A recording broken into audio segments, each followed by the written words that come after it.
Today I'm going to be talking to founder and president of Hawkeyes for Humanity, Nate Disterhoff, about what it's like creating a student organization here at the University of Iowa.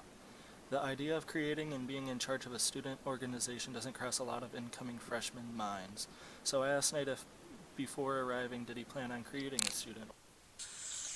Before coming to Iowa, I really did not have any intention of starting a student organization. I had a couple of other organizations that I wanted to be a part of, but starting a student organization really never crossed my mind. It was something that was brought to me by actually one of my professors. So, yeah. Since you weren't planning on making an organization, what motivated you to make one, and did you have any experience in this type of thing? So, before starting Hawkeyes for Humanity, I had done a decent amount of volunteer work throughout the Iowa City and North Liberty area. I did a lot of volunteer work at Ronald McDonald House growing up with my dad, my sister, and lately I've been working more at the North Liberty Food Pantry, just like rearranging stuff and just helping out whenever I can there. My mom has been a big proponent of that because she's actually the one who introduced me to that. So service has been something I've been passionate about for pretty much my entire life.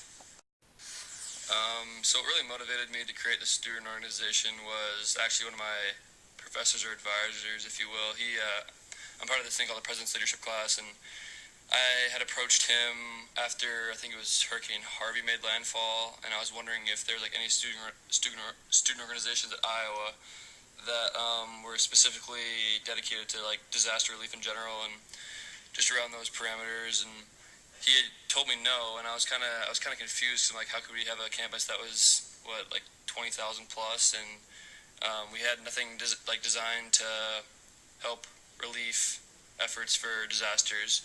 And once he said no to that, I was like, he told me actually, he said, you should start a student group. I'm like, well, that's a lot of work. I don't know if I want to do that. But he talked me through it a little bit more. And with that, and then Hurricane Harvey and other hurricanes making landfall across the U.S., it really felt like the right thing to do. And that's what really motivated me to create it.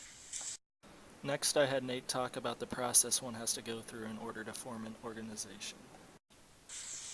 So like I mentioned before, one of the biggest proponents of this idea was my advisor for one of my classes. His name is Paul Mittner. He actually works at the IMU, and he's big into student leadership and stuff like that. So he just walked me through the basics, and really the rest of that was on my own because I hadn't really talked to anybody else about it, and I didn't really know if anybody else would be interested in doing it with me. So I kind of just took the bulk of the work to myself at first.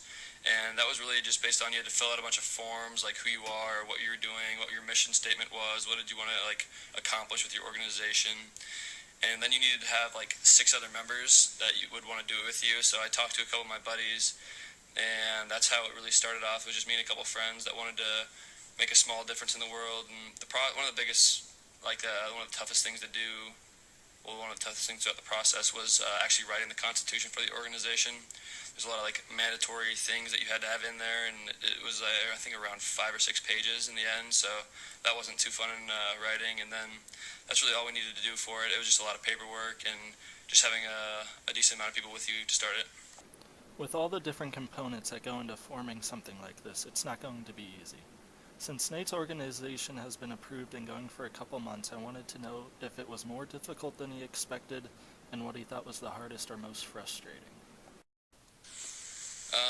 It was definitely a lot more difficult than I thought it would be, especially the way Paul described it initially.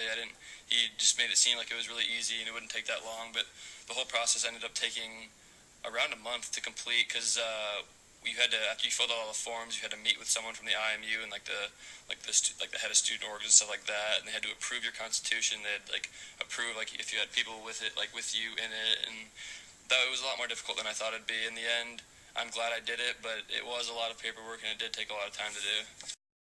How did you get the word out?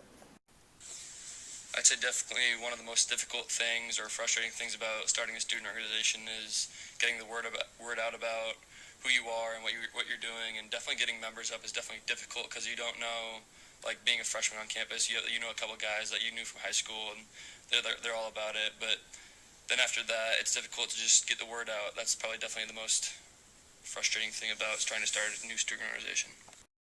Finally, since people are interested in making a student organization because it's a great way to make friends, better the community, or just a good resume builder, what advice would you give someone thinking about starting their own student organization?